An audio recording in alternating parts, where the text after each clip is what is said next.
आइए, जब तक साथी हमारे बीच पधारते हैं, हरि नाम संकीर्तन। ओम नमो भगवते वासुदेवाय। हमारे 7 चक्र, दो ऊपर के अदृश्य चक्र, 9 चक्रों की एक यात्रा, फिर वहां से ऊपर नीचे उतारना, 9 चक्रों की यात्रा। ये 18 चक्र की यात्रा ओम नमो भगवते वासुदेवाय के साथ बहुत अद्भुत होती है। सभी साथियों का अभिनंदन है, स्वागत है। हम लोग श्रीमद् भागवत स्वाध्याय के हमारे इस क्रम में आज चौथे दिवस में प्रवेश कर रहे हैं। आइए, नमो भगवते वासुदेव के साथ भगवान को अपनी ये जो श्रद्धा समर्पण करना है वो प्रारंभ करें, मूलाधार से ऊर्ध्वगामी चक्रों तक। नमो भगवते वासुदेवाय। नमो भगवते वासुदेवाय। नमो भगवते वासुदेवाय। नमो भगवते वासुदेवाय। नमो भगवते वासुदेवाय। नमो भगवते वासुदेवाय। नमो भगवते वासुदेवाय। नमो भगवते वासुदेवाय। नमो भगवते वासुदेवाय। नमो भगवते वासुदेवाय। अब ऊपर से नीचे की तरफ। ओम नमो भगवते वासुदेवाय। ओम नमो भगवते वासुदेवाय। ओम नमो भगवते वासुदेवाय। ओम नमो भगवते वासुदेवाय। ओम नमो भगवते वासुदेवाय। ओम नमो भगवते वासुदेवाय। ओम नमो भगवते वासुदेवाय।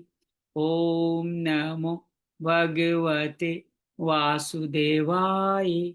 ओम नमो भगवते वासुदेवाय। बस संपूर्ण ऊपर से नीचे की दो मालाएं और कर लें, नीचे से ऊपर तक ध्यान ले जाएं एक धारा रूप में तेलवत।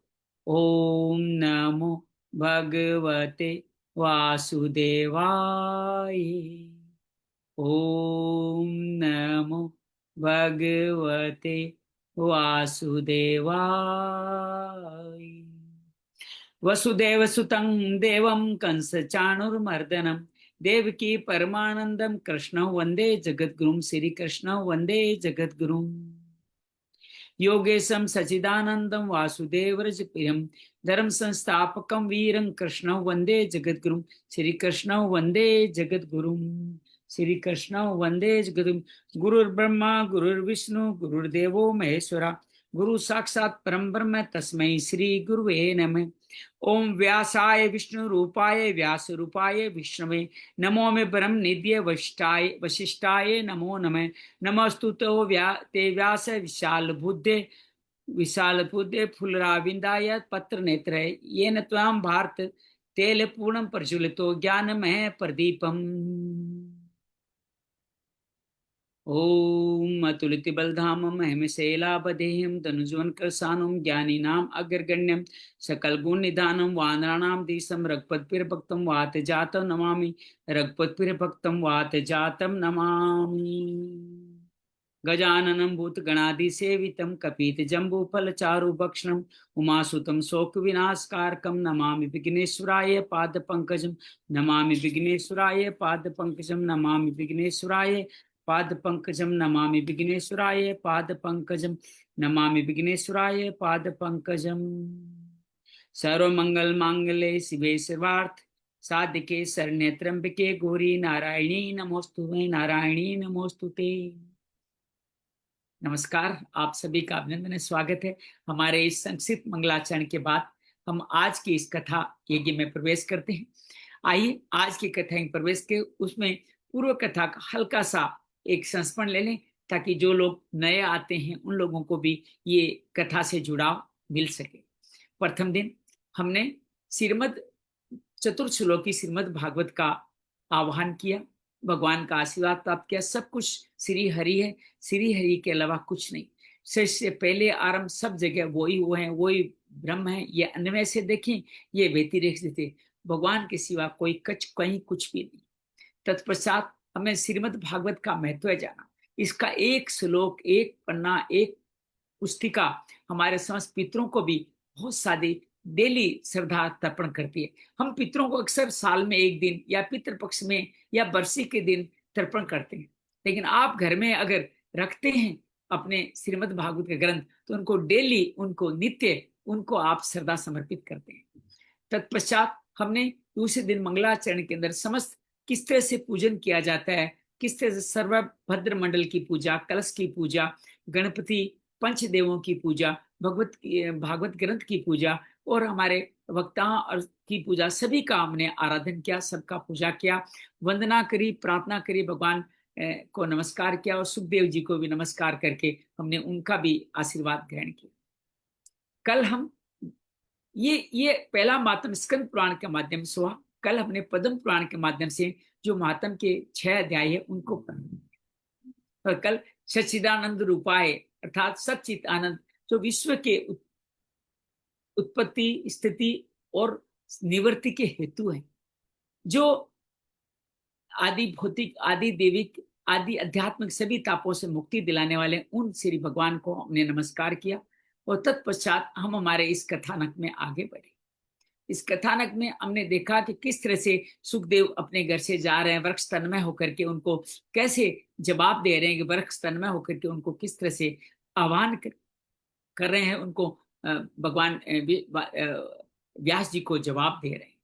और सुखदेव जो संन्यास के लिए अग्रसर हो चुके, सुखदेव वहां से चलते चलते भगवत कृपा से जो कहते 2 बातें हैं अमर कथा। एक तो सुख के रूप में उन्होंने शिव जी से सुनी, एक कहते हैं कि अपने पिता से उन्होंने विधिवत रूप से इस कथा को सुना।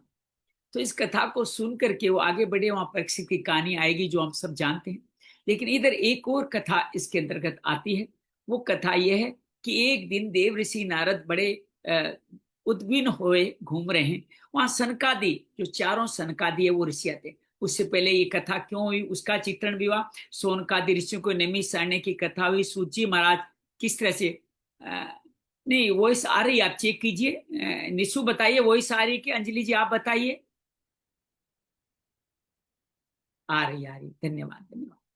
चेक कर लीजिएगा प्लीज, ऐसा कुछ हो तो मुझे बता दीजिएगा। बहुत बढ़िया, धन्यवाद। तो इस तरह से सूत जी महाराज का भी यहाँ उदय हुआ और नमी सारण में सोनकादि सवाल पूछते हैं, कैसे विश्व का कल्याण हो, कैसे विवेक वृद्धि हो, कैसे तीनों तापों से मुक्ति मिले, कैसे भगवान का हमें सानिध्य मिले, वो कथा कहिए। तो कथा कहना प्रारंभ करते ही है कि वहां दृष्टांत में एक विशेष विषय आता है कि मेरे को मेरे गुरु सनका सुखदेव जी ने एक विशेष बात सुनाई। वो विशेष बात थी नारद जी के संताप में आने की, डिप्रेशन में आने की। तो वो क्यों आते, सनकादि मिलके पूछते हैं आप जैसे संत ऐसे कैसे डिप्रेशन में? नारद जी कहते हैं मैंने कलयुग आ चुका है, पृथ्वी के हर एक तीर्थ का, काशी, मथुरा, वृंदावन, ऋषिकेश, हरिद्वार, सेत बंधु अर्थात पूरियों, समस्त सतपुरियों का मैंने भ्रमण किया, लेकिन मुझे कहीं शांति नहीं मिली, कहीं कलयुग का प्रताप कम होता नजर नहीं। कैसे मुक्त हूं, कैसे करूं? ऐसे घूमते घूमते जब मैं वृंदावन पहुंचा तो मैं भक्ति माँ मिली मेरे, और भक्ति माँ के साथ 2 वृद्ध लोग और थे। और भक्ति माँ ने उन वृद्ध लोगों के साथ बहुत सारी उनके साथी स्त्रियां उनकी सेवा करें, लेकिन फिर भी वो बच्चे उठ नहीं पा रहे। नारद जी वहां पहुंचते हैं। नारद जी को पूछ के भगवान माँ भक्ति प्रार्थना करती है, आप सबके कल्याण भ्रमण करते थे, मेरा भी कल्याण करें। मैं पूरे भारत और उसमें घूमती हुई मैं द्रविड़ प्रदेश में उत्पन्न हुई, कर्नाटक में मेरा बचपन बीता, महाराष्ट्र में मैं पुष्ट हुई, लेकिन गुजरात आते आते मैं जीर्ण शीर्ण होगी, वृंदावन माँ के पूर्ण में तरुणी हुई, लेकिन मेरे पुत्र नहीं हो पा रहे। यही हमारा जीवन है। हम लोग इतने मानसिक त्रास में आ गए हैं कि ज्ञान वैराग्य अब भक्ति के कारण हमसे छूट सा गया है। तो ज्ञान वैराग्य ही छूटने के कारण, अर्थात हमारे कर्तव्य कर्म छूटने के कारण ही हम सब लोग मानसिक डिप्रेशन में आते हैं। तो भक्ति माँ के पुत्र भी इसी मानसिक डिप्रेशन में है। और नारद जी से प्रार्थना करती है। नारद जी उसकी बातें सुनते हैं और उसको पूर्ण कल्याणकारी बातें बताते हैं। कल हमने 25वें श्लोक तो पढ़ा। नारद जी ने कहा, मैं अपने हृदय में ज्ञान दृष्टि से तुम्हारे संपूर्ण दुख का कारण देखता हूँ, तुम्हें विषाद नहीं करना चाहिए, श्री हरि तुम्हारा कल्याण करें। अब श्री हरि कैसे कल्याण करेंगे, ये कथा सूत जी सुना रहे हैं सोनकादि को, सूत जी को सुना रहे हैं सुखदेव, नारद जी को सुना रहे हैं सनकादि। और इस तरह कथा कई सारे पाद पर, कई सारे घाट पर ये कथा चल रही है। आदरणीय गुरुदीप जी का अभिनंदन स्वागत है, अंजलि जी का, निशु जी का, आप सभी का अभिनंदन स्वागत। तो आज का प्रारंभ करते हैं 56वें श्लोक से। श्रुतुवाच है, क्षण मात्रे तज्ञाता वाक्यम उच्चवे मुनीश्वर है। सूत जी कहते हैं, मुनीश्वर नारद ने एक ही क्षण में उनका कारण जान करके यह कहा, हमारे जीवन का जो भी संताप है, अगर संत के श्रेणी, संत के तीर्थ की, ग्रंथ की शरण में जाते हैं, भगवान की शरण में जाते हैं, तो हमारा संताप बगैर कहीं जान लेते हैं और उनका निदान भी वो करना प्रारंभ कर देते हैं। ये भाव बनाए रखिएगा। नारद वाच है, शृणुद्वाहिता बाले युगोयम दारुण कली तेन लुप्तम सदाचार योग मास्तम पसाचिच। अर्थात नारद जी की देवी सावधान होकर सुनो, ये दारुण कलयुग है। पीछे हमने देखा कलयुग किस तरह का है, वो भी हमने जाना। इसी से इस समस्त सदाचार, योगी मार्ग, तप आदि सभी लुप्त हो गए। अच्छा, जब योगी योग लुप्त हो जाते हैं तो उनका अपना कल्याण तो होता ही नहीं है, लेकिन उनके योग नहीं करने से अन्य लोगों को भी कल्याण होना बंद हो जाता है। इसलिए जब आप कोई जप करते हो, तप करते हो, योग करते हो, साधना करते हो, ग्रंथ पढ़ते हो, तो केवल गुरुदेव जी आपको इसका फल नहीं मिलता, समस्त सृष्टि को इस कल्याण का फल मिलता है। तो आप नहीं करते हो तो उन लोगों का भी, जो कुछ नहीं करते, उनका भी मार्ग रुक जाता है। परिवार में इसलिए एक जन भी कुछ करे तो समस्त परिवार की आध्यात्मिक शांति प्रगति होती है। श्लोक 58 ये कहता है, जना अगासुरायन्ते साध्य दुष्कर्म कारिणे ये संतो विषीदन्ति प्रश्यन्ति ये साधु है धते धैर्य युमो तू यो धीमान सैधिर पंडितो अथवा। लोग सठता दुष्कर्म में लगकर अघासुर बन रहे हैं। ये कलयुग का चित्रण फिर चल रहा है संसार में। जहां देखो वहां सत्पुर दुख से मलान, मलान कहते हैं, उनके जीवन में डिप्रेशन आ रहा है और दुष्ट सुखी हो रहे हैं। इस समय जिस बुद्धिमान पुरुष का धैर्य बना रहे, वही बड़ा ज्ञानी या पंडित है। आप सब कुछ देख अपना धीरज न खोएं कि दुनिया में ये सब क्यों हो रहा है, सब लोग ऐसे ही, ऐसा न सोचें, आप अपना धैर्य न खोएं। ये संदेश हमें यहाँ दिया गया है। अस्पृश्यान मलोकेकम शेष भार करी धरा वर्षे वर्षे क्रमा जाता मंगलम नापि दर्शते। पृथ्वी क्रम से प्रतिवर्ष शेष जी के लिए भार रूप होती जा रही। शेषनाग जिन्होंने पृथ्वी धारण कर रखा है, पृथ्वी उतनी है लेकिन उसमें इतना सादा संताप, डिप्रेशन है। वजन थोड़ी बढ़ गया, कोई लोग भी नहीं बढ़ गए, लेकिन इतना सारा संताप। जब आप मन के अंदर बहुत सारा भार लेके चलते हैं तो आपका मस्तिष्क भारी हो जाता है। यही भार शेष जी अनुभव करते हैं। जब हम डिप्रेशन में आते हैं तो हमारा शरीर स्वस्थ होते हुए भी मस्तिष्क भारी भारी रहता है। ये भार शेष जी जो आदि शेष है वो भी अनुभव करते हैं। और अब ये छूने योग्य तो क्या, पृथ्वी छूने योग्य तो क्या, देखने योग्य भी नहीं रहेगी। ये कथा आज से कलयुग से शायद इस समय हो रही है या उसके बाद हो रही है, लेकिन कलयुग का ये हाल मुझे तो लगता है अभी ऐसा नहीं हुआ है, लेकिन हो सकता है आगे चल के ऐसा हो जाए। और इसमें कहीं भी मंगल दिखाई नहीं देता। आजकल तो फिर भी थोड़ा बहुत मंगल हो रहा है। आप और हम सब श्री भागवत कथा का श्रवण करने का अभ्यास कर रहे हैं, तो अभी ये पृथ्वी में ये हाल नहीं हुआ है, मैं ऐसा मानता हूं। ये कथा और आगे की होनी चाहिए। 60वां श्लोक कहता है, न त्वमापि सुते साकं कोऽपि पश्यति साम्प्रतं उपेक्षात अनुरोगा गंधैर्जत्वेन संस्थिता। अभी किसी पुत्र के साथ तुम्हारा दर्शन भी नहीं होता, किसी को पुत्रों के साथ तुम्हारा दर्शन भी होता। यहाँ बड़ी गहरी बात है। अब कोई भक्ति ज्ञान वैराग्य को अपनाता ही नहीं है। विषया क्यों नहीं अपनाता है? विषयों के साथ अनुराग अंधा हो गया। और जीव अब ये जीव तुम्हारा ध्यान ही नहीं करते, इसलिए तुम जर्जर हो रही हो। बड़ी मजेदार बात की है ना। हम जब कुछ नहीं करते हैं तो देवी संपदा भी जर्जर हो जाती है, उनका भी हालत खराब हो जाता है। हम यज्ञ जब तक नहीं करेंगे तो देवी संपदा को अपना स्वाहा आदि अथवा स्वाहा सौदा के माध्यम से जो उनको आहुति मिलनी चाहिए वो नहीं मिलने वाली। 61वां श्लोक कहता है, वृंदावन से संयोगा पुनस्त्व तरुणी नवा धन्य वृंदावन तेन भक्ति नेते यत्र च। हे वृंदावन के कारण ही तुम फिर नवीन तरुणी हो।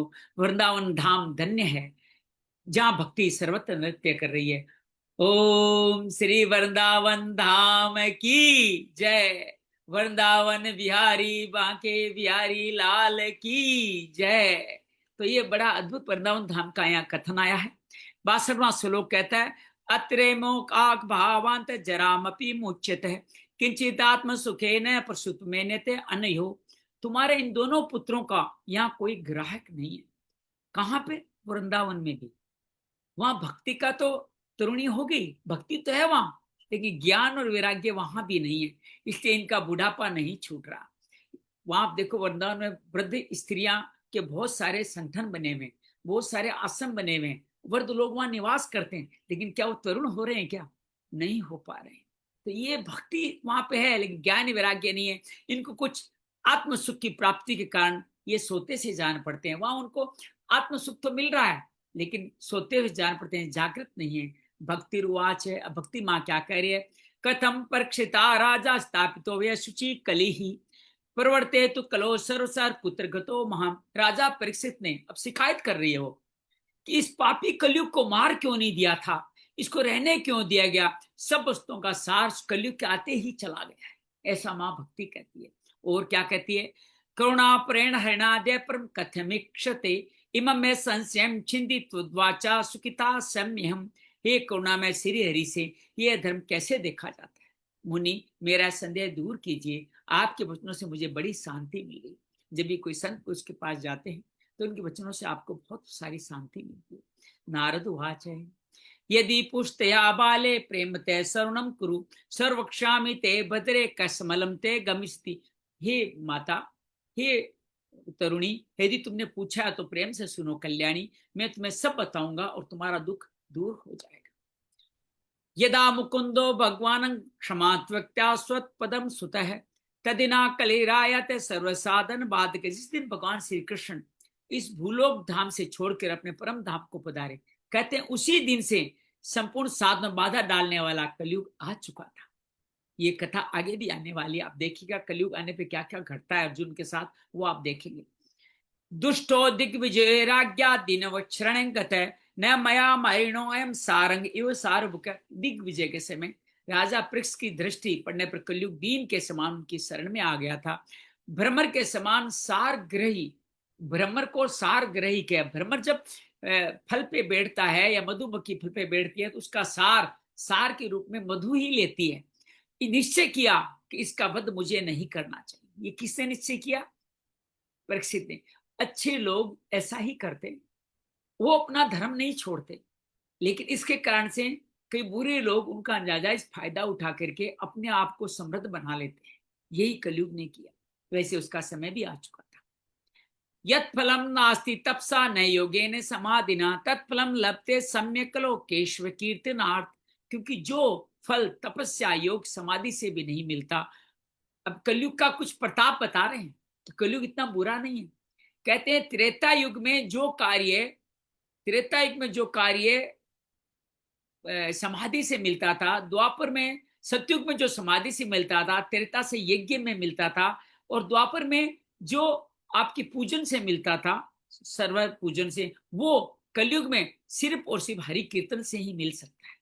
तो कलयुग बुरा नहीं है, यहाँ मुक्ति सहज हो गई है। पहले मुक्ति में हजारों हजारों साल की तपस्या चलती थी, तब चलता था, लेकिन अब ये हरि कीर्तन से संभव है। जय श्री राधे।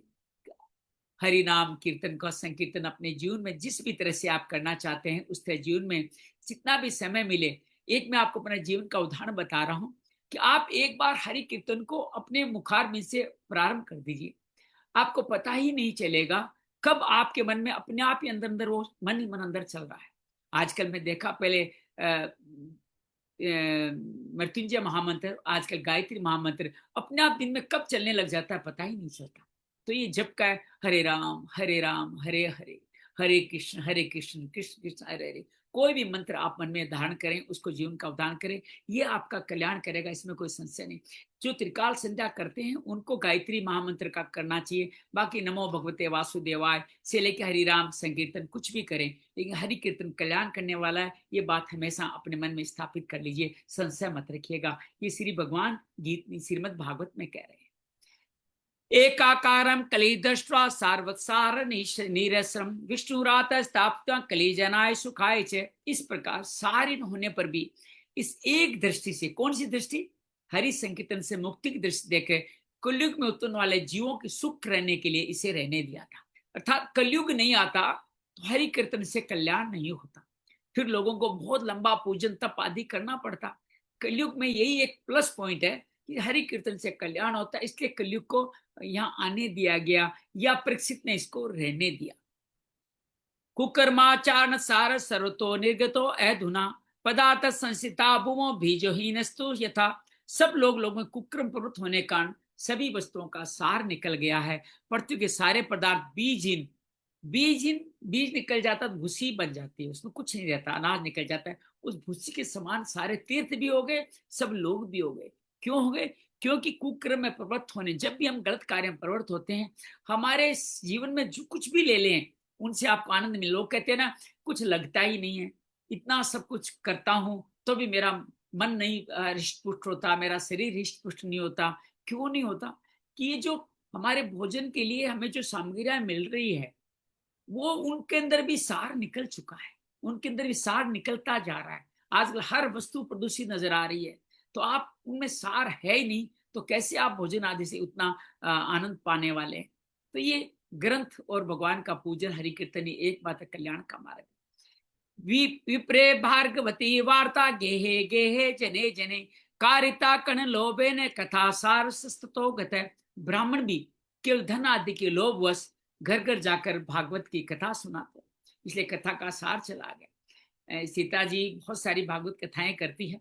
एक भाव में अपना आपके साथ में कहना चाहता हूँ कि जब कभी किसी को भागवत करवाते हैं, जैसे हमने मूल भागवत कराई, लोग ये नहीं पूछते कि भागवत कैसे हुई, क्या आनंद आया, किस तरह से हुई। सिर्फ यही पूछते हैं कितने रुपए में हुई, कितना आपका धन लगा, या किसी भागवत का कितना खर्चा आ जाएगा। तात्पर्य क्या है? ये भागवत जैसा ग्रंथ अगर किसी मोल के तुल्य होता तो अमृत अमृत छोड़ देते क्या? परीक्षित जी के लिए अमृत ले लेते सुखदेव जी, नहीं लिया, क्यों? इसका कोई मोल है नहीं, अनमोल है। इसको जो यजमान रुपए आदि का भाव लेकर के इस भागवत को किससे करवाता है, उस यजमान का फल अक्षांशी सौ दशांशी रहो रह जाता है। और जो वक्ता ब्राह्मण पहले तय करके भाई इतने रुपए लूंगा ही लूंगा मैं, ऐसे करके कोई भागवत कथा करता है या किसी तरह का ग्रंथ का अध्ययन अध्यापन कराता है, श्रवण कराता है, तो उस ब्राह्मण को भी कोई फल नहीं मिलता और समस्त सृष्टि को भी कोई फल नहीं मिलता। इसीलिए कथाओं में भी सार नहीं रह गया है, कि कथा को सार इसलिए चला गया, हर आदमी ने उसको धन आदि पैसों से जोड़ना शुरू कर दिया। इस बात को हो सके तो जीवन में उतारने का प्रयास कीजिए। अत्युग्र बुरी कर्माणु नास्तिकारोर्वा जना ते पिदिष्टन्ति तेत्से त्विथा सार तथो तथा। अच्छा, तीर्थों का सार क्यों चला गया? अनेक घोर कर्म करने वाले नास्तिक नारी के पुरुष वहां रहने लगे, इसलिए तीर्थों का प्रभाव भी जाता। अरे भाई, एक गंगा में आपकी शुद्धि का भाव है, आप जाओ शुद्धि करो। गंगा ने यही तो कहा था मेरे सब पाप धोएंगे, मेरा क्या होगा, मैं मैली हो जाऊंगी। तो कहते हैं तुम्हारे पास सिद्ध पुरुष महात्मा लोग तुम्हें स्नान करके तुम्हें वापस जवान कर देंगे, परिपूर्ण कर देंगे। लेकिन आजकल क्या हो रहा है, जवान लोग ही जो संत पुरुष है उनका सत्य संत पुरुषों का वहां रहना, उनका स्नान करना नगण्य हो गया है। लेकिन बहुत सारे लोग, आप कभी ऋषिकेश जाओ, वहां पे क्या नहीं होता, पर्यटन क्षेत्र बना लिया गया है। वहां खान पीन की अनेक रेस्टोरेंट और तो और नशा आदि की बहुत सारी वस्तुएं भी वहां उस पर्यटन स्थल पे आ गई है। तो उस पर्यटन आने से क्या हुआ, तीर्थ का साथ जाता है। स्वर्गासन के थोड़े से इलाके, वानप्रस्थ गीताराम परमार्थ निकेतन, वहां तक थोड़ा सा वहां पे गीत गंगा का असर रहा है। हरिद्वार में भी आपके देखेंगे हर की पेड़ी को छोड़कर वो आनंद, वो हिसाब किताब कहीं नहीं रहा। लेकिन फिर भी भगवान का द्वार है, इसलिए वहां का सारा हमेशा बना रहेगा। लेकिन लोगों को वहां जाकर के वो शांति नहीं मिलती जो जाते ही तीर्थ मिलता है। तीर्थ का मतलब जो तार देता है, आपको मानसिक संताप से मुक्त कर देता है, वो कुछ पल के लिए रहता है, असर लंबा नहीं रहता। क्योंकि तीर्थों का सार उन लोगों ने जो वहां नित्य लगातार रह रहे हैं और वहां पे उसको मेली करते जा रहे हैं, उनके कारण से चला गया। कोई आके चला जाए उससे गंगा मेली नहीं होती, लगातार वहीं रह रहे हैं, उसको फिर मेली करती जा रहे हैं, इसलिए गंगा मेली होती जा रही है। काम क्रोध महालोभ तृष्णा व्याकुल चेत से ते प्रतिष्ठन्ति तपसी तपः सारसतो गतः। जिसका चित्त निरंतर काम क्रोध महान लोभ और तृष्णा से तपता रहता है, वे भी तपस्या का ढोंग करने लगे हैं, इसलिए तप का भी सार निकल गया। लोग तप करते हैं लेकिन अंदर काम क्रोध लोभ पर तप करते हैं। आंख खोल खोल के देखते हैं, कोई मुझे देख रहा है तो ठीक है, नहीं देखा तो मैं तप करूं क्यों। जब इस तरह का भाव आ गया तो तप का भी सार निकल गया। किसका सार निकल गया? पहले बताया कि लोगों के मन का सार निकल गया, तीर्थों का सार निकल गया, ग्रंथों का सार निकल गया, और अब कह रहे हैं तप का सार भी निकल गया। मनश्चंचलाय लभो आरंभात पाखंड संसर्यात है शास्त्रान व्यसनाचेव ध्यान योग फलम गतम। मन पर काबू नहीं होने के कारण, लोभ दंभ और पाखंड का आश्रय लेने के कारण, शास्त्र का अभ्यास न करने से ध्यान योग का फल भी मिट गया। अब लोग सोचते हैं ध्यान के द्वारा मुक्ति पालेंगे, तो कह रहे मन पे आप काबू ही नहीं कर पा रहे। लाभ लोभ दंभ पाखंड ये सब जीवन में चलते रहते हैं, इस करने से आप शास्त्र का अभ्यास भी सही तरह से नहीं कर पाते। अभ्यास का सूत्र याद है ना, पातंजलि जी लोग कहते हैं अभ्यास करने के लिए आपको जो करना चाहिए, लगातार निरंतर श्रद्धा से जो अभ्यास करना चाहिए, वो अभ्यास भी नहीं कर पा रहे, तो ध्यान योग का फल भी मिट गया। हर एक फल कलयुग में मिटता जा रहा है। इसलिए मैं कहता हूं ये आगे के कलयुग की बात हो रही है, इस कलयुग की बात नहीं हो रही है। अभी है कुछ बचा हुआ, हम सब इसका कल्याण अपना कर सकते हैं। पंडितस्तु कलत्रेण रमन्ते महिषाय पुत्रस्योद उत्पादने दक्षा दक्षा मुक्ति साधने। पंडितों की दशा बताई जा रही है कि अपनी स्त्रियों के साथ पशु की तरह रमण करते हैं, उनमें संतान पैदा करने की कुशलता पाई जाती है, मुक्ति साधन में सर्वथा अकुशल है, अर्थात वो भोग विलास में लगे। हमारे यहाँ कहा गया कि सिर्फ संतान उत्पत्ति के लिए ही स्त्री संसर्ग किया जाए, लेकिन अब संतान उत्पत्ति न करनी हो या संतान उत्पत्ति पर रोक लगाते हुए स्त्री संसर्ग किया जा रहा है, इस कारण से वो पंडित लोग भी मुक्ति साधन में सर्वथा अकुशल हो चुके हैं। नहीं वेशमता कुत्र संप्रदाय पुरसरा एवं प्रलयंता प्राप्त वस्तु सार स्थले स्थले। संप्रदाय अनुसार यहाँ अलग अलग धर्मों की बात हो रही है, विष्णुता भी कहीं देखने में नहीं आती। अलग अलग जाति संप्रदाय बन गए हैं, वहां विष्णुता अर्थात भगवान के प्रति जो प्रेम श्रद्धा वो भी देखने में आता। सब जगह सभी वस्तुओं का, इस कारण से सभी वस्तुओं का सार भी लुप्त हो गया है। अयम तो यज्ञ धर्मो ये वर्तते कश्य दूषरम अतस्तु पुंडरीकाक्ष शैते निकटे स्थित है। ये तो ईश्वर का स्वभाव है, इसमें किसी का दोष नहीं। इसी से पुंडरीकाक्ष भगवान भी हमारे समीप कहाँ रहते हैं? हमारे हृदय में रहते हुए सब कुछ सह रहे, वो कुछ नहीं कर पा रहे। सूतुवाच है इति तदुचन सुरत्वा विस्मयं परमं गता भक्ति रुचे वचो भूये सुरित्याम तत्सोनक। हे सोनकादि, इस प्रकार देव ऋषि नारद के वचन भक्ति माँ को बड़ा आश्चर्य हुआ। फिर उसने जो कुछ कहा वो आप सुने। भक्ति रुवाच है, भक्ति माँ कह रही है, सुर से तुम ही धन्योसी मदभाग्येन समागत है साधु नाम दर्शन लोके सर्वसिद्धि कर्म। ये देव ऋषि आनंद है, आप धन्य है, मेरा बड़ा सौभाग्य है जो आपका समागम हुआ। संसार में साधुओं का दर्शन ही समस्त सिद्धियों का परम कारण है। संतों का जहां मिले वहां दर्शन अवश्य करना चाहिए। जयति जगति मायाम यस्य काया वदस्तते। प्रार्थना कर रही, स्तुति कर रही है माँ। वचन रचन में कम केवलम चाक्लेवे ध्रुव पदम या तो यत कृपादरोयम सकल कुष्ठ पातम परम पुत्र तास्मी। आपका अब नारद जी की स्तुति कैसे कर रही है कि आपने एक उपदेश दिया ध्रुव को, ओम नमो भगवते वासुदेव, उनका कल्याण हो गया।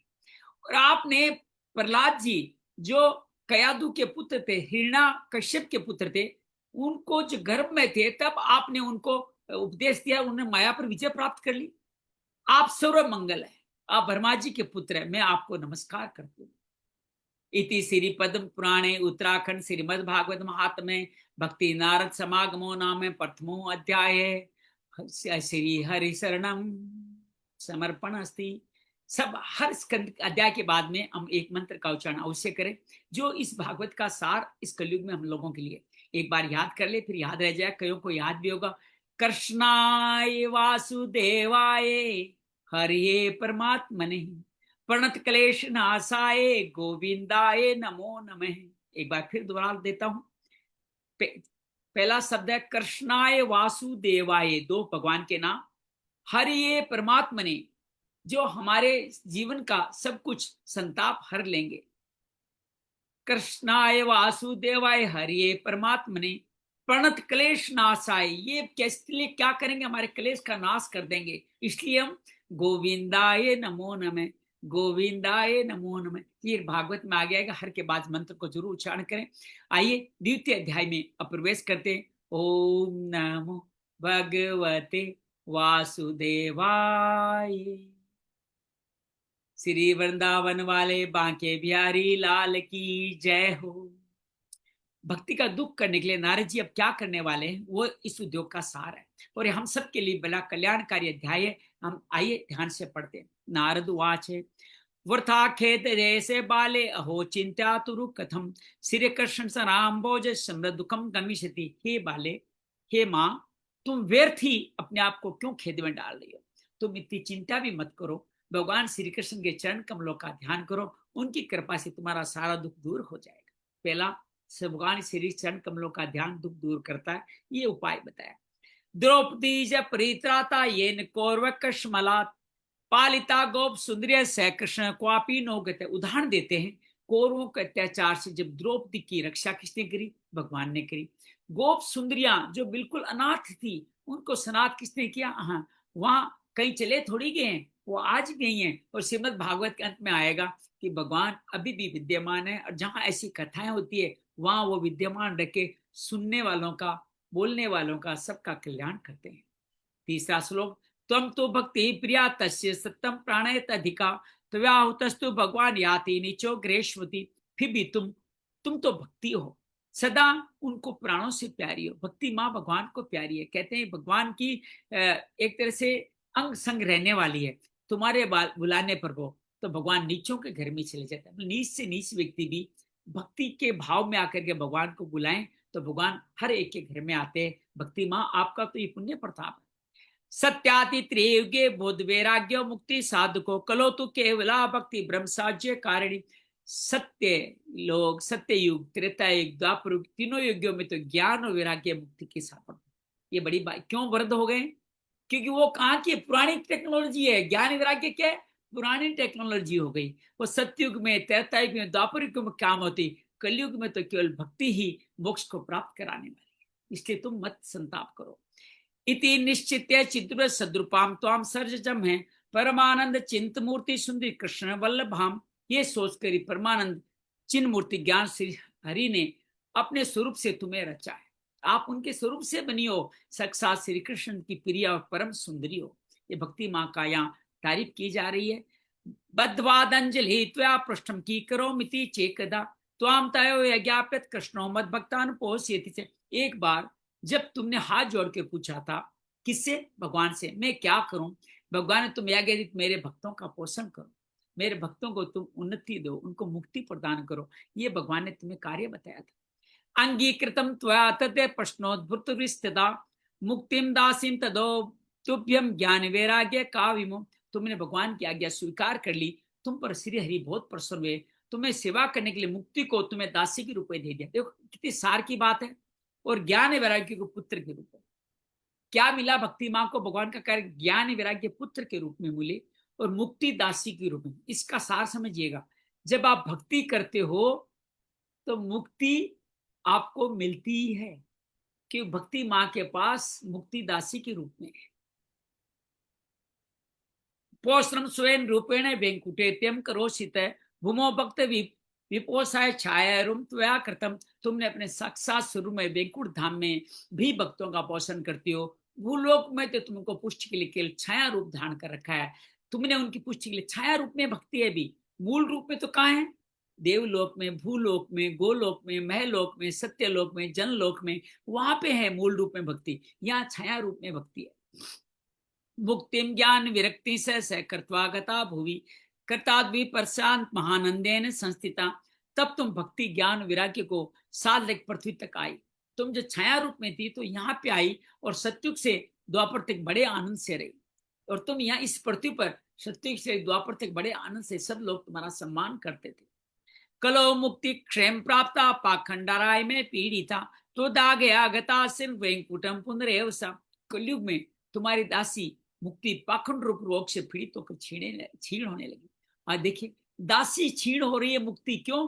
कि लोग पाखंड कर रहे हैं कि मुक्ति के लिए ये करो, मुक्ति के लिए ये करो, तो मुक्ति इससे छीण होती जा रही है। इसलिए तुरंत ही तुम्हारी आगे से वैकुंठ लोक को चलेगी। जब आपको लगा कि मुक्ति मेरे साथ ढंग से नहीं रह पा रही है, ये बड़ी नाजुक है, ये मैं मेरा कल्याण, मेरे साथ रहने आई लोगों का कल्याण करने, ये खुद क्षीण होती जा रही है, तो कलयुग में मुक्ति सहज नहीं है, इसलिए वैकुंठ धाम को चलेगी।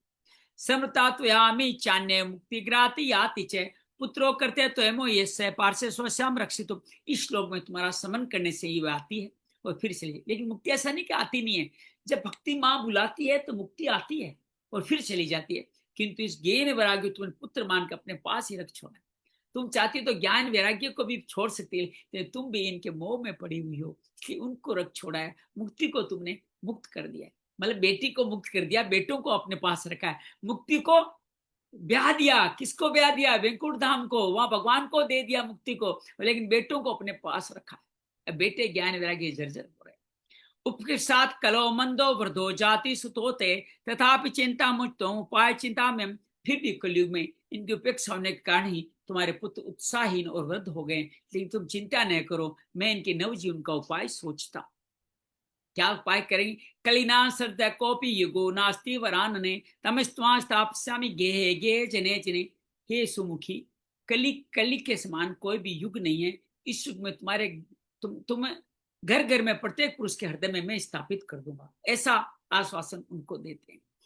अन्य धर्मस्तिर्कस्य पुरस्कृते महोत्सवाम तदा नाम हरेरदासो लोके त्वाम न प्रवर्ते। देखो, अन्य सब धर्मों को दबाकर भक्ति से महोत्सव आगे रखकर यदि मैंने लोक में तुम्हारा प्रचार नहीं किया तो मैं श्री हरि का दास नहीं। कितने बड़ी प्रतिज्ञा करते हैं कि हर घर घर में तुम्हें स्थापित करूंगा, ऐसा नहीं किया तो मैं हरि का दास नहीं कहलाऊंगा। त्वदिन्ताश्च ये जीवा भविष्यन्ति कलाव्ये पापिनोपि गमिष्यन्ति निर्भयं कृष्ण मंदिरम। इस युग में जो जीव तुमसे युक्त होंगे वे पापी होने पर भी बेखटके भगवान श्री कृष्ण के अभय धाम को प्राप्त होंगे। कितना सहज है। अगर भगवान आप भक्ति को एक क्षण, एक पल, एक दिन, एक घड़ी अपने जीवन में धारण कर लें तो हर पाप से मुक्त हो सकते। ये शाम चित्त वसेत भक्ति सर्वदा प्रेम रूपिणी न तपस्यन्ते कीनास सौने अम्ल मूर्ति। जिनके हृदय में निरंतर प्रेम रूपी भक्ति निवास करती है वो शुद्धांतकरण पुरुष अर्थात अंत से शुद्ध हो जाते हैं। अंतकरण से वो स्वप्न में भी यमराज को नहीं देखते। भक्ति की महिमा यहाँ बताई जा रही। न प्रेतो न पिशाचो वा राक्षो वा सुरोपि वा भक्ति युक्त मनस्कार स्पशेन प्रभु। जिसके हृदय भक्ति महारानी का निवास है उन्हें प्रेत पिशाच राक्षस देते स्पर्श करने में भी समर्थ नहीं हो। ये बड़ा भक्ति का प्रताप है। न तपोर भी न वेद न ज्ञानानापि कर्मणाम हरिपि साध्य भक्त्या प्रमाणम तत्र गोपी का। तप, वेदाध्ययन, ज्ञान, कर्म आदि किसी भी साधन से भगवान वश में नहीं किए जा सकते। वे केवल भक्ति से वशीभूत होते हैं। इसी में श्री गोपीजन प्रमाण है। कौन प्रमाण है? गोपी। सारे गोपी इसका प्रमाण है कि कैसे उनके वश में भगवान हो गए थे, क्यों उन्होंने भक्ति की थी। नरनाम जन्म सस्तेन भक्तो प्रीति ही जायते कलो भक्ति भक्त्या कृष्ण पूरा स्थित है। मनुष्यों का हजारों हजारों जन्म के पुण्य प्रताप से भक्ति में अनुराग होता है। कलयुग में केवल भक्ति ही सार है। भक्ति से तो साक्षात श्री कृष्ण चंद्र भी सामने उपस्थित हो जाते। भक्ति द्रोह कराये चैत सिद्धंती जगत रे दुर्वासा दुख मापन पूरा भक्ति विनिंद कह। जो लोग भक्ति से द्रोह करते हैं वे तीनों लोक में दुख ही दुख पाते। पूर्व काल में भक्त का तिरस्कार करने से दुराशा को बड़ा कष्ट उठाना पड़ा। ये कहानी आगे आएगी, इसलिए मैं अब यहाँ समय नहीं ले रहा हूँ। अम्बरीश जो भगवान के भक्त थे उनका दुराशा मुनि ने उनके पे रोष किया, उन पे एक कृत्या छोड़ी और भगवान का सुदर्शन से उनको रक्षा करने के लिए आ गया और दुराशा मुनि को खुद भागना पड़ा। और फिर भगवान ने कहा मेरा भक्त ही तुम्हारा कल्याण कर सकता है। तो इस तरह अम्बरीश मुनि की कथा, अम्बरीश राज जो रघुपति कुल में इक्ष्वाकु वंश में हुए थे, उनकी कथा आगे शायद विस्तार से आएगी, लेकिन संक्षेप में मैंने आपको बता दी है। फिर उनको मुक्ति दुराशा मुनि के कारण मिली। ये एकादशी के बाद में द्वादशी के पारणा से जुड़ी हुई कथा है, हो सकता है आगे फिर आए। अलम वर्ते अलम तीर्थेलम योग ले मुखे अलम ज्ञान कथा ले भक्ति रे केवे मुक्तिदा। बस बस व्रत तीर्थ योग यज्ञ ज्ञान चर्चा आदि कितने भी साधनों की कोई आवश्यकता नहीं। एकमात्र भक्ति ही मुक्ति देने वाली है। मुक्ति क्यों दे देगी? दासी है ना, उसको पुत्री को भेज रखा है, पुत्री को बुला लेगी और आपको मुक्ति दे देगी। लेकिन व्रत, तीर्थ, योग, यज्ञ, ज्ञान, चर्चा सभी दूषित हो चुके हैं कलयुग के कारण। कहने सुनने वाले शुद्ध नहीं रह गए हैं, इसलिए ये अब कल्याणकारी नहीं रही। आप देखिए श्रीमद् भागवत की कथा किस तरह से व्यवहारिक हो रही है। अच्छा बात है, ये हो रही अच्छी बात है, लेकिन पावर शक्ति चलती जा रही है। महाराज जी ने कितने लाख का पैकेज लिया, इन भागवत में क्या हुआ ये कोई नहीं पूछता, और इन्होंने बड़ा खर्चा किया है, बहुत बड़ा खर्चा किया, बहुत अच्छा कार्यक्रम किया, बहुत बढ़िया कार्यक्रम किया। लेकिन उस कार्यक्रम के दौरान ही बहुत सारे लोगों में, परिवारजनों में भी द्वेष पैदा हो जाता है, क्योंकि भक्ति का भाव नहीं है, या दिखावटीपन का भाव ज्यादा हो गया है। तो ये भागवत भी एक सीमित मात्रा तक ही कल्याण कर पाती है, ऐसा नहीं कल्याण नहीं करती। जब भी भागवत होती है वहां हजारों लोगों में से कई लोग आपके कारण ही भक्ति मार्ग में प्रशस्त होते हैं, वो भक्ति माँ में लीन होते हैं। वो ऐसे भक्त जब आपकी कथा में आते हैं तो उनके पुण्य का अंशांश आपको भी मिलता है। उस कारण से हर कथा करवाने वाले का भी कल्याण होता है। लेकिन आप कथा का शुद्ध रूप में कराएं, उसमें आपका, परिवारजनों का, सब संतजनों का कल्याण होगा, ऐसा मेरा आग्रह है। सूतवाच इति नारदानिधि स्वमात्मे निशम्य से सर्वांग पुष्ट संयुक्त नारद वाक्यम अब्रवीत। सूजी कहते हैं इसका नारद जी ने निर्णय किए हुए अपने महात्म्य को सुनकर भक्ति के सारे अंग पुष्ट हो गए और वे उनसे कहने लगी। भक्ति माँ और हष्टपुष्ट हो गई इन बातों से। जब आप किसी की प्रशंसा करते हो, उसके जीवन के अच्छे कार्यों को उनको बताते हो, तो उसके जीवन में ऊर्जा का संचार हो। आप जीवन में धारण कर लीजिए, जो भी आपको व्यक्ति मिले उसकी कोई अच्छी बात आपको लगती है, उसकी मुंह पे उसकी प्रशंसा अवश्य करें। उसकी प्रशंसा करने से आपका तो कल्याण होगा और उनका भी और कार्य, उस कार्य करने में मत होगा। जैसे हम लोग ये कथा कर रहे हैं, आप क्या कर सकते हैं, अपने ग्रुप में अपनी कुछ जिज्ञासा डाल सकते हैं। आपको कैसा लगा आप डेली का अपना भाव डाल सकते हैं, या आप इस लिंक को जो हम भेजते हैं उसको लोगों के साथ शेयर कर सकते हैं, जो इसका वीडियो भेजते हैं उसको लोगों के साथ शेयर कर सकते हैं, और फेसबुक, यूट्यूब में अपना कमेंट लिख सकते हैं। ये कमेंट लिख करके आप इस पुण्य का फल हर जगह विसर्जित कर सकते हैं। आपका कल्याण हो सकता है, हमारा कल्याण हो सकता है। तो जो अच्छा कार्य कर रहे हैं उसकी तारीफ होनी चाहिए कि नहीं होनी चाहिए? ये तारीफ करते रहना हमारा कर्तव्य है, ये अवश्य करें। भक्तिर्वाच अहो नारद धन्योसी पीतस्ते मई निश्चला न कदाचिन मुंचामी चित्तेस्तास्मि सर्वदा। हे भक्ति का, हे नारद जी आप धन्य हो। जिसकी प्रशंसा करते हो क्या कहता है, रिचपुष्ट होकर क्या कहता है, आप धन्य हो, आपको आशीर्वाद देता है, आपकी मुझ में निश्चल प्रीति है, मैं सदा आपके हृदय में रहूंगी। कभी नारद भक्ति सूत्र सुनना, भक्ति इस दिन से नारद के हृदय में है। नारद ने भक्ति सूत्र में क्या क्या कुछ कहा है। जब आर्टोलिंग का टीचर बन रहा था, नारद भक्ति सूत्र हमारे सिलेबस में था, नारद भक्ति सूत्र बहुत अच्छी तरह से पढ़ा था। तो नारद भक्ति सूत्र आपके हृदय में रहूंगी, कभी आपको छोड़ के नहीं हो। तो जो भगवान के जो बड़े भक्त हैं उनमें नारद भी गिने जाते हैं। कर पालनु त्वया साधो मदभाता क्षणात् पुत्रोश्य चेतना नास्तित्व बोधिये बोधि। हे साधु आप बड़े कृपालु है, आपने क्षण भर में मेरा सारा दुख दूर कर दिया, किंतु अभी मेरे पुत्रों में चेतना नहीं आई है, आप उन्हें भी शीघ्र सचेत कर दीजिए, जगा दीजिए। देखिए श्रीमान, आप जब किसी का दुख बांटते हो तो वो आपको कितना, आपको आशीर्वाद देती है, कहती है आपने मेरा दुख दूर कर दिया। अगर कोई आपके जीवन में आपको मर्म चिकित्सा करें, किसी के लिए अच्छी बात कहें, किसी के लिए मंगल कामना करें, उनका दुख दूर कर देती है, तो आपका कल्याण अपने आप स्वतः ही हो जाता है। सूतवाच तस्यावच समाकरण कारुण्य नारदो गतः तयो बर्दो न महारिबे कराग्रेण विमर्देन। भक्ति के वचन नारद जी को बड़ी करुणा आई और उनको हाथ से हिला डुला कर जगाने लगे। किनको? पुत्रों को, जो ज्ञान वैराग्य उनको जगाने लगे। मुखम संयोजकनाथ सब मुचे समुच्चरम ज्ञान प्रभु ताम शीघ्र वैराग्य प्रभु तियाराम। फिर उनके कान में मुंह लगाकर, जैसे अपन किसी जगाते रहते, जो ओ ज्ञान, ओ वैराग्य, जल्दी जाग पड़ो, जल्दी जग पड़ो, ऐसी आवाज लगाते हैं नारद जी। वेद वेदांत घोष्य गीता पाठ पाठेर मुहुर्मुहु बोध्यमानो तदाते न कंठा तो बलात्। फिर उन्होंने वेद ध्वनि करी, वेदांत का घोष किया, बार बार गीता पाठ किया और उन्हें जगाया। इससे जैसे तैसे बहुत जोर लगाकर उठे। तो गीता में ये शक्ति है। मैं अक्सर कहता हूं कि आपके घर के बुजुर्ग, अगर आपको लगता है उनका अंत समय आ गया, वो स्वयं भी बता देंगे। उनको जगत के लिए डॉक्टरों की शरण में न छोड़ के आए। डॉक्टरों ने अभी अभी इंटरव्यू दिए, पता है कि हमें पता है कि 4-5 दिन लोग छोड़ के चले जाते हैं, हमें क्या करें, वो हमें पैसा देते हैं, हम रखते हैं।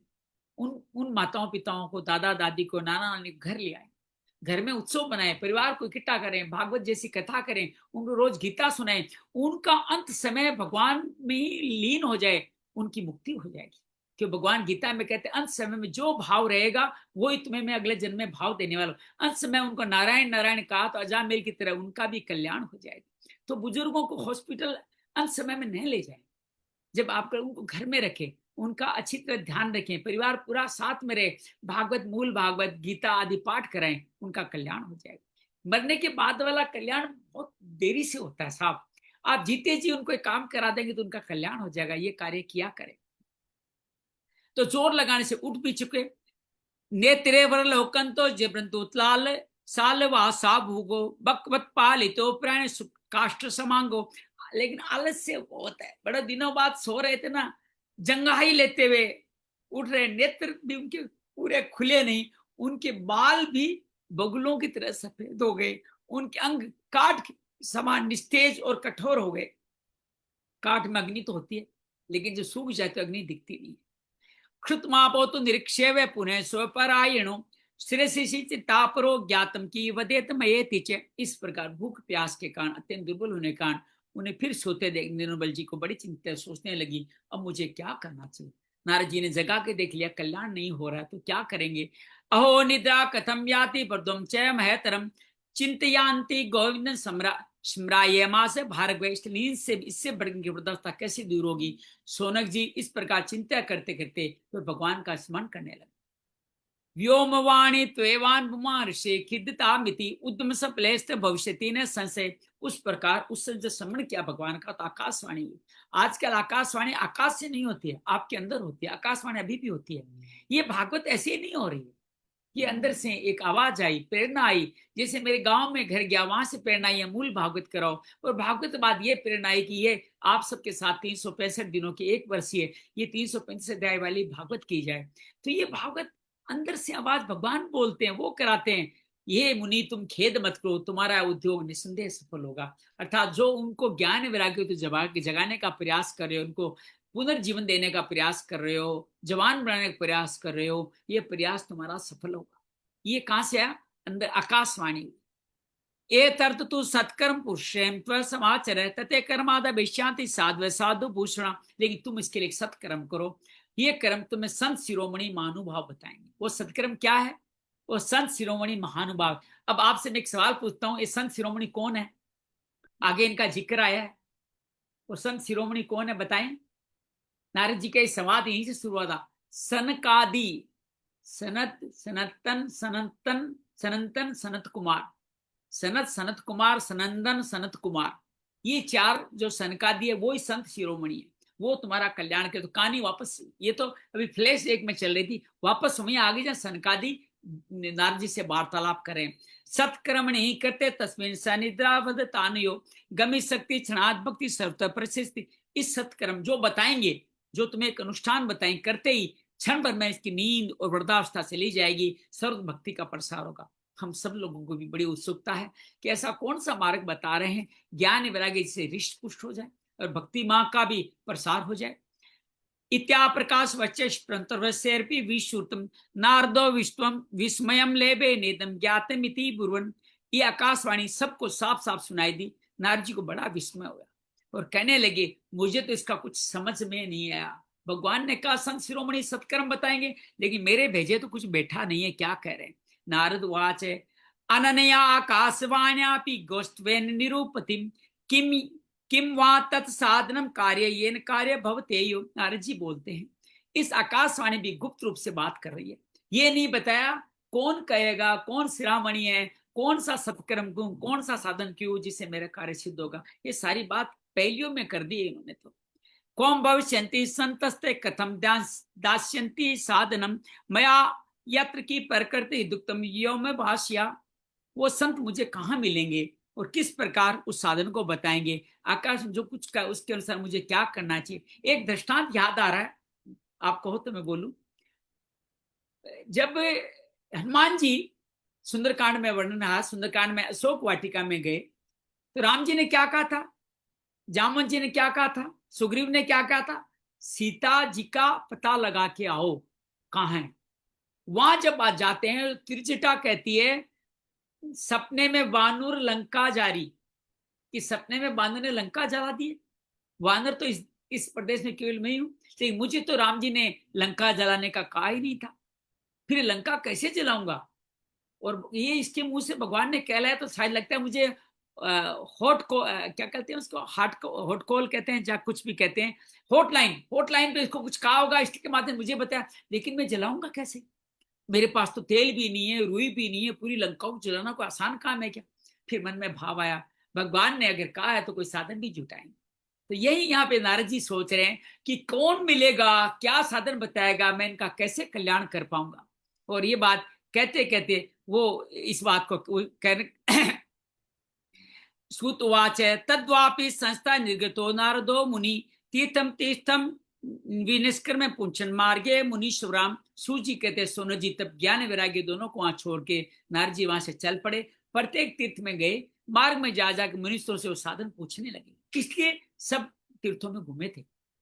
वर्तान सुर स्वे सर्वे किंचित निश्चय नोच्यते असाध्यम केचन प्रोदुर्गे मिति च परे मुख मुखी भूतांस तन्ने तो कित्यस्तु पलायता। उनकी बात सुनते तो सब थे, सब मुनि सुनते थे, लेकिन को उत्तर नहीं दे पाते थे। कई लोग इसको रोग को असाध्य बताते थे, ठीक ठीक पता लगाना कठिन है, कोई सुनकर चुप हो गए, कोई अवज्ञा होने के कारण बात को टाल कर वहां से खिसक गए। हाहाकारो माना स्त्रीलोक के विस्मया वह वेद वेदांत गोष्य गीता पादेर विबोधितम भक्ति ज्ञान विरागाणाम नोदतिष्ठितंत्रिकम यदा उपायन आप्रो स्थिति करने करने जप अंजना। त्रिलोक में महान आश्चर्यजनक हाकार मच गया, आपस में लोग काना फूसी करने लगे। हे भाई, जब वेद ध्वनि वेदांत घोष बार बार गीता पाठ सुनने पर भी जिस भक्ति ज्ञान वैराग्य तीनों नहीं जगा सके, अब और कोई उपाय बचा नहीं। कहते ना, ये डॉक्टर ने देख लिया, अब कोई उपाय नहीं बचा, ऐसी बातें करने लगे। योगिना नार देवापि स्वम्न ज्ञायते तुवित तदर्थकम सकित वक्तुर्मेतरु मानुषे। स्वम योगीराज नारद को भी जिसका ज्ञान नहीं, उसे दूसरे संसारी लोग कैसे जान सकते, ऐसी बातें होने लगे। एवं ऋषि गणे प्रश्न निर्णय दुरास्तम, इस प्रकार जिन जिन ऋषियों से उनके विषय में पूछा गया, निर्णय करके हे का ये बात दुसाध्य, अभी ये जवान नहीं हो सकते। ततश्चिंतातुर सोए बद्रीवन मागत है तपस्या में जात्रे तदरकृत निश्चय। और बहुत चिंतातुर हुए तो बद्रीवन में गए। बद्रीवन कहाँ है, बद्रिकाश्रम में है। ज्ञान वैराग्य जगह वहां निश्चय किया मैं तप करूंगा, तब बद्रीवन में जाके उन्होंने तप किया। तावदर्श पूर्त सनकादि मुनीश्वरान कोटि सूर्य सभानुचार मुनि सत में। इस प्रकार उनके अपने साम तप करने से क्या मिला, करोड़ों सूर्य के समान तेजस सनकादि मुनीश्वर दिखाई दिए, उन्हें देख मुनि श्रेष्ठ कहने लगे। अब वापिस कहानी वहीं आ गई। जीवन में ये पाठ समझिएगा जीवन में आपको कुछ मिलना है, ये आपके लिखा हुआ है, आकाशवाणी ने कह दिया मिलना है, लेकिन वो ऐसे नहीं मिलकर के आपकी तरफ आएगा, आपको उसके लिए जतन यत्न तब करना हो, तभी आएगा। आप देखिए इस कथा में बार बार आएगा कि सब ने अपने पुत्र आदि के लिए तप किया, ब्रह्मचर्य में तप किया, और राजा राजपाट छोड़ने के बाद भी तप किया। अर्थात जीवन में मुक्ति का रास्ता तप भी है। तो इसलिए तप किया, तब वहां पे मिला, सनकादि मिले, और सनकादि के साथ मिलकर के इस कार्य को उन्होंने आगे बढ़ाया। लेकिन आज भी है ना, कथा काफी बच गई है, तो आज भी अध्याय पूरा नहीं होगा, तो जैसा हरी इच्छा है वैसे ही करते चलेंगे। तो आज इस कथा को यही विश्राम देते हैं कि नारद जी को वापस कथा को तो वहां ले आए जब सनकादि उनको मिलने वाले हैं, वहां पे हम लेके आ गए हैं। तो उस कथा के आगे हम लोग आगे की बातें कल करने का अभ्यास करेंगे। और आप सनकादि का जो दर्शन भी कल कर पाएंगे, तो ये सारे सनकादि मिल चुके हैं, यहाँ तक हम पहुंच गए हैं, लगभग 44 श्लोक तक कर चुके हैं। कल के बचे हुए थे करीब 25 श्लोक, वो किए हमने, और 45 श्लोक आज कर लिए। तो एक दिन के लिए अच्छी खुराक है ये, हमने 70-75 श्लोक कर लिए। तो आप सबका मंगल हो, आपका कल्याण हो। आइए आज एक क्रम शुरू करते हैं, थोड़ी देर आंखें बंद करते हैं, और आज हमने क्या किया उसको थोड़ा मन में धारण करने का प्रयास करते हैं। मेरे को भी देखें कितना याद रह पाता है हमने क्या क्या किया, उसको जानने का प्रयास करें। आराम से बैठ जाएं, चेहरे पे सुंदर सी मुस्कान स्थापित कर लें,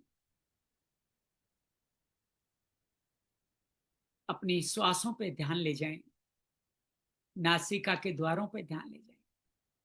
श्वास और मुस्कान भगवान का दर्शन, भगवत दर्शन में लीन हो जाए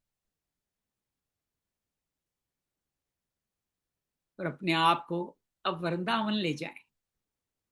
वृंदावन, जहाँ वृंद लोग जिस वन में रहते हैं, वृंद मतलब भगवान के भक्त रहते हैं, बल्कि यूं कहूं जो वृंदावन में रहते हैं वो भक्त हो ही जाते हैं। वृंदावन की कुंज कलिका वो दृश्य अपनी आंखों में लाए, जहां भक्ति माता तरुणी के रूप में खड़ी है, उनके साथ में गंगा यमुना आदि समस्त नदियां उनके सहयोगी के रूप में खड़ी।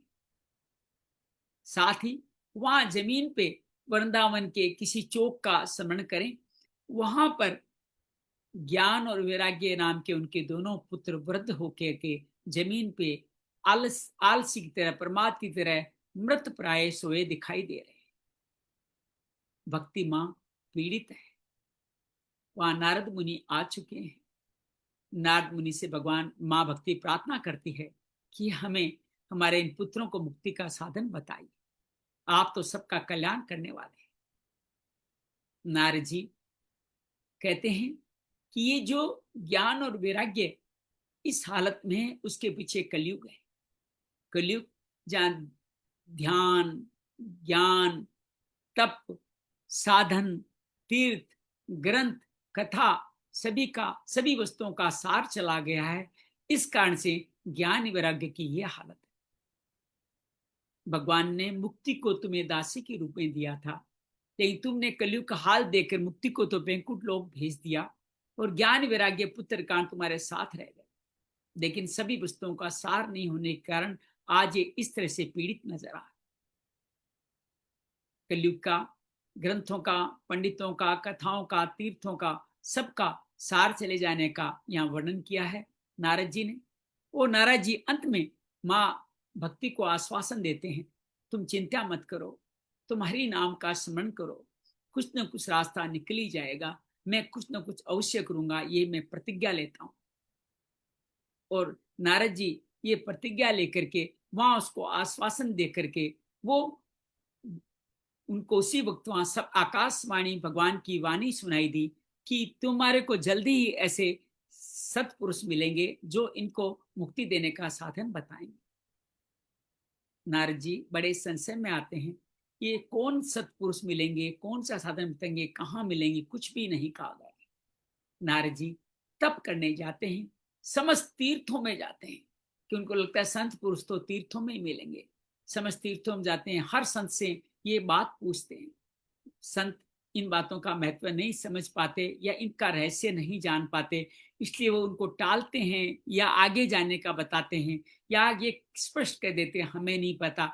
कई तो कह देते हैं ये जो आप निदान करने का प्रयास कर रहे हो ज्ञान वैराग्य का इस कलयुग के इस समय में, ये संभव ही नहीं है, आप व्यर्थ प्रयास न किया करें। ऐसे चलते चलते फिर उन्हें तप करने का निश्चय लेते हैं। बद्री का आश्रम, बद्रीवन, जहां पर नर नारायण तप कर रहे हैं, जहां सभी संत लोग तप कर रहे हैं, जहां उद्धव जी तप कर रहे हैं, जहां सनकादि ऋषि तप कर रहे हैं, वहां पहुंच जाते हैं।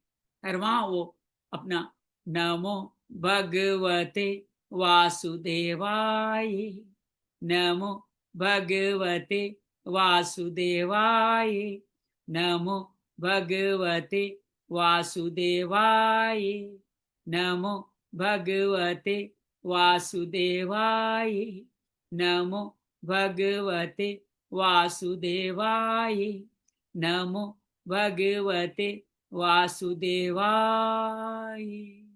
ये तप करने लगते हैं और तप का जब भी आप कोई तप करते हो उसका सुफल भगवान अवश्य देते हैं। वहीं बद्रिकाश्रम बद्रीवन में वहां पे प्रथम अवतार भगवान के सनकादि सनंद सनंतन सनंदन सनत कुमार वहां पे उनके सामने आ जाते हैं और वे नारद से पूछते हैं आप इतने चिंतातुर क्यों हैं, आपके जीवन में क्या हो गया है जिसका इतनी चिंता कर रहे हैं। और यहीं तक हमने आज सुना। कल सनकादि इन ज्ञान वैराग्यों को समृद्ध करने का, भक्ति के प्रसार का मार्ग हम सबको बताने वाले हैं। वो मार्ग हम कल सब सुनेंगे। आइए भगवान के श्री चरणों में अपना ध्यान लगाते हैं। कृष्णाय वासुदेवाय हरे परमात्मने प्रणत क्लेश नाशाय गोविंदाय नमो नमः। प्रणत क्लेश नाशाय गोविंदाय नमो नमः। श्रीमन नारायण नारायण नारायण भजमन नारायण नारायण नारायण भक्ति नारायण नारायण नारायण श्री ज्ञान नारायण नारायण वैराग्य नारायण नारायण श्री नारद नारायण नारायण नारायण श्री सनकादि नारायण नारायण नारायण श्री सोनकादि नारायण नारायण श्री सूत जी नारायण नारायण श्री सुखदेव जी नारायण नारायण श्री व्यास जी नारायण नारायण। समस्त भक्ति ज्ञाता में सुने हुए सभी भक्तों के लिए नारायण नारायण नारायण। आप सभी नारायण स्वरूप हो। बस यहीं पे इस कथा को संपूर्ण करते हैं। धर्म की जय हो, अधर्म का नाश हो, प्राणियों में सद्भावना हो, विश्व का कल्याण हो। हर हर महादेव। बस यही आज संपूर्णता करते हैं। यही हमारी ज्ञान और आरती यही आज संपूर्ण होगी। अब आरती हम स्कंद के समापन पे किया करेंगे। आपके मन में आज के इस कथानक के बारे में कोई भाव है, कोई बात समझ में नहीं आई हो, कुछ कहना चाहते हो तो आपका अभिनंदन है, स्वागत है। हम आपके ग्रुप में कथा का सार भी लिखकर डालने का निश्चय कर रहे हैं, निर्णय करें। भगवान जाने कब तक निभ पाएगा, तो जब तक निभ पाएगा निभाने का प्रयास करें। आप जो भी जिज्ञासा करते हैं, मीनी की जिज्ञासा भी मैंने ग्रुप में डाली है। नेमी सैंड सुख ताल तीर्थ का, वृंदावन की यात्रा का वर्णन भी उसके अंतर्गत डाला है। आप उसको अवश्य देखिएगा। और आज की कथानक में आपका कुछ कहना है, कुछ बात अहो लगी तो कहें, कुछ समझ में नहीं आई तो वो कहें, ताकि इस कथा का जो संवाद हम करें, हम लोग कथा नहीं करें, संवाद करें, स्वाध्याय करें। हम इस लायक भी नहीं है कि कथा जैसा पुण्य कर्म करने सके। हो सकता है भगवान आगे किसी जन्मों में कथा करने का हमें सौभाग्य प्रदान करें, लेकिन अभी तो हम लोग स्वाध्याय करें। आपके मन में कोई सवाल आयो, कोई मन में बात आई हो, याद रखें अपने गीता सेवा ऐप अपने साथ रखें। और अगर आपके सामने ग्रंथ खुलावत, इससे बड़ी कोई पुण्य तो कोई बात ही नहीं है। इससे बड़ा पुण्य फल इसमें कहीं नहीं मिलने वाला। आपके मन में कोई बात हो, अंजलि, सीता, निशु, मीनू, गुरदीप जी, आपके मन में कोई भाव, कुछ कहना हो तो आप कहें। जी निशु। जय श्री कृष्ण भैया जी। मुझे ना स्टोरी तो समझ आ गई जो आप बता, बट मुझे ये इतना समझ नहीं आता वो कि ब्रह्मा जी ने वो पर, मैं वो ही भूल जाती। परीक्षित कौन है और ये सनकादि कौन है? आप निशु निश्चिंत रहे, ये ये ऐसे कुछ सारी कथाएं एक एक करके स्टोरी आएगी। ना कैरेक्टर। ब्रह्मा की उत्पत्ति कैसे, वो भी आएगी। सनकादि कैसे अवतार उनकी, वो सनकादि के तो एक पूरा स्कंद है। सनकादि का तो पूरा स्कंद है। उनके नाम क्या थे, अभी तो मैंने संदर्भ ले रहे हैं। ये परीक्षित की पूरी कथा आने वाली है, सनकादि की पूरी कथा आने, नारद जी का भी पूरा एक अध्याय, कई अध्याय है नारद जी के। नारद जी का पूर्व जन्म कैसे हुआ, नारद जी ब्रह्मा के पुत्र कैसे बने। जब भगवान के अवतारों की कथा आएगी तो आपके सारे समाधान आते चले जाएंगे। आपकी जिज्ञासा अति लाभकारी है, अति उचित है, और ऐसी जिज्ञासा बना के रखिएगा। और ये समाधान सारे अपने आप इस कथा में बनने वाले हैं। जैसे हम भगवत गीता पढ़ते हैं और जब हम ये रामचरितमानस पढ़ते हैं तो उनके कैरेक्टर्स हमें पता रहते हैं कि ये हैं, हनुमान जी हैं, बाली हैं, ये। बट जैसे इसमें जो कैरेक्टर्स हैं वो ऐसे कुछ समझ में नहीं आ रहे कि वो कौन है करके। अभी आप ये समझिए, जब आप फिल्म देखते हो तो सबसे पहले पात्रों के नाम आते हैं ना, तो उस पात्रों के नाम आ रहे हैं अभी तक। अभी पूरी पिक्चर चलेगी तो उनका चरित्र चित्रण आएगा, एक एक जीवन की घटना आएगी, तो आप उनको भूल नहीं पाएंगे। ये सनकादि तो इतने अद्भुत है कि हमेशा बालक की तरह बने रहते हैं, और आप ये एक दूसरे को कथाएं सुनाते हैं। इनका जब स्मरण आएगा तो आपको अरे वाह क्या अद्भुत ये जीव है, ये अद्भुत भगवान के कैसा अवतार है, जो हर वक्त कथा ही करता रहता है। ऐसे परीक्षित जब जन्म होगा, परीक्षित ऐसा एकमात्र प्राणी था जिसने गर्भ में अपने साथ में भगवान को देखा था। उत्तरा के बेटे थे, तो परीक्षित का जब आया था, उनका आप देख करके उनका आपका मन गदगद हो जाएगा। और नारद जी की जो पूर्व जन्म की कथा आएगी, जब नारद जी ये कहेंगे माँ के मर जाने पे, मात्र भक्त नारद ये कहते हैं कि आप माँ चली गई, अच्छा हुआ, अब मैं भक्ति में मार्ग में चला जाऊंगा। तो ऐसे नारद जी का चित्रण आएगा, तब आप बहुत आनंद में, ठीक है। बहुत कथाएं सुंदर आएगी, बहुत आनंद में हो जाएंगे। ठीक है ठीक है भैया जी, जय श्री विष्णु भैया। जी। अब मिनी, अनिता एक तरफ मिनी कुछ कहना है आपने? थोड़ा सा टेढ़ा था, हो गया काला, पूरा काला हो गया। चलो बहुत बढ़िया, बहुत चलिए। और मन में अंजलि के, सीता के, गुरुदीप, जहाँ गुरुदीप भैया आप कुछ कहना चाहते हैं? बजी प्रभु, जी अभी तो समझने में थोड़ा सा टाइम लगेगा, कुछ ऐसा नहीं है कि अभी तो सिर्फ आनंद आ रहा है कि भी आपकी आवाज कानों में पड़ रही है, बस और कुछ जी, नहीं है। बिल्कुल समझ भगवान में की आएगा बड़ी आपको। कृपा। अभी तो ये श्रीमद् भागवत प्रारंभ ही नहीं हुई है, ये तो श्रीमद् भागवत का प्रारंभिक प्रस्तावना ही चल रही है। महात्म गीत, ये श्रीमद् भागवत क्यों पढ़ी जाए, क्यों सुनी जाए, इन्होंने किस किस का कल्याण किया था। कोई डॉक्टर कहता है ना, मैं दवाई दी से हजारों लोगों का कल्याण हो चुका है, तो वो कल्याण कैसे कैसे हुआ था वो बात बता रहे हैं। पहले ये बताया श्रीमद् भागवत को सुनना, पढ़ना, लिखना, घर में रखना कल्याणकारी है, ऐसा भगवान ने स्वयं कहा।